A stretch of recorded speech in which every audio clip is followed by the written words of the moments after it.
أعوذ بالله من الشيطان الرجيم. بسم الله الرحمن الرحيم.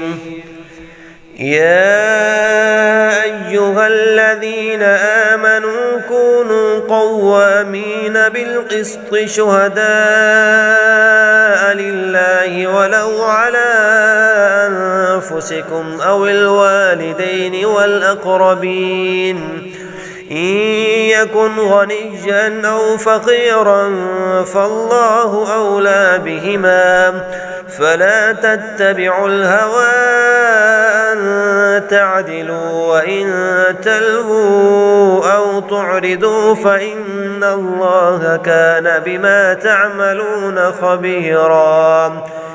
يا أيها الذين آمنوا بالله ورسوله والكتاب الذي نزل على رسوله والكتاب الذي أنزل من قبل ومن يكفر بالله وملائكته وكتبه ورسله واليوم الآخر فقد ضل ضلالا بعيدا. إن الذين آمنوا ثم كفروا ثم آمنوا ثم كفروا ثم ازدادوا كفرا لم يكن الله ليغفر لهم ولا ليهديهم سبيلا. بشر المنافقين بأن لهم عذابا أليما. الذين يتخذون الكافرين أولياء من دون المؤمنين أيبتغون عندهم العزة فإن العزة لله جميعا.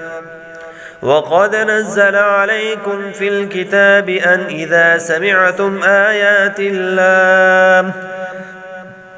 آيات الله يكفر بها ويستهزأ بها فلا تقعدوا معهم حتى يخوضوا في حديث غيره إنكم إذا مثلهم إن الله جامع المنافقين والكافرين في جهنم جميعا. الذين يتربصون بكم فإن كان لكم فتح من الله قالوا ألم نكن معكم وإن كان للكافرين نصيب قالوا ألم نستحوذ عليكم ونمنعكم من المؤمنين فالله يحكم بينكم يوم القيامة ولن يجعل الله للكافرين على المؤمنين سبيلا.